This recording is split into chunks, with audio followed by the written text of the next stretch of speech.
ये अमजद अली भट्टी की बुक है, इसमें चैप्टर नंबर 4 है आइडेंटिफिकेशन के नाम से।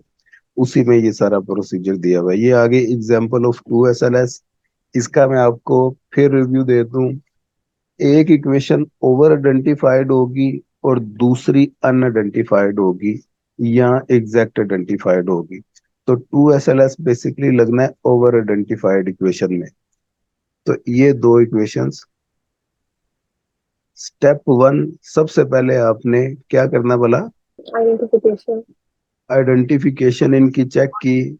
तो आइडेंटिफिकेशन से हमें पता चल गया कि इक्वेशन 1 ओवर आइडेंटिफाइड है और इक्वेशन 2 अनआइडेंटिफाइड है। स्टेप 1 कंप्लीट हो गया।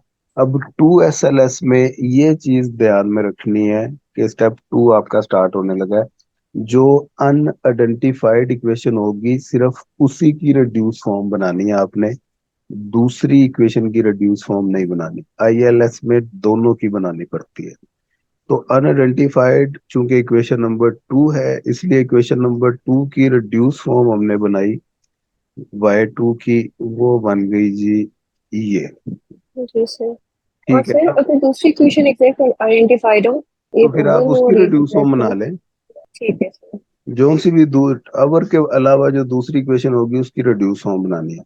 अब ये रिड्यूस फॉर्म बन गई। अब इस रिड्यूस, ये मल्टीपल रिग्रेशन की इक्वेशन है। जिस तरह y equal to alpha plus beta 1 x1 plus beta 2 x2, उस तरह की इक्वेशन है ये।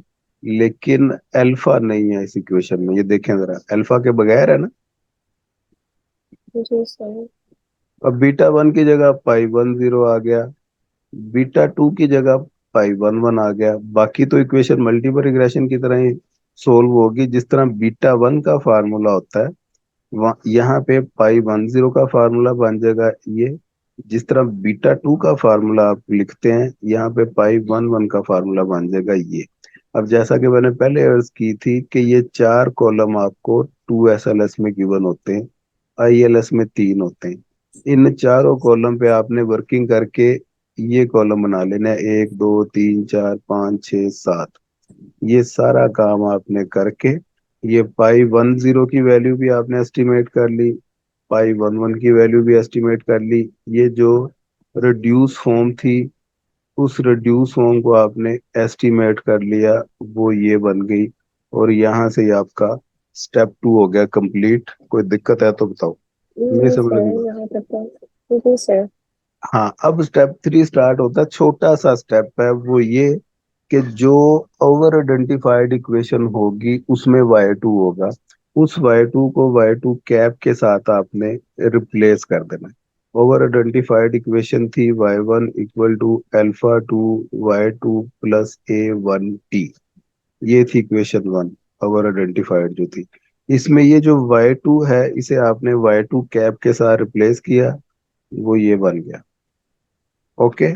अब लास्ट स्टेप नंबर 4, उसमें आपने अल्फा 2 का ये फार्मूला याद कर लेना है और इस फार्मूले में वैल्यूज पुट कर देनी है। अब ये summation Y1 Y2 cap divided by summation Y2 cap का स्क्वायर, ये कॉलम आपने ऊपर ऑलरेडी कैलकुलेशन में बना लिए हुए हैं।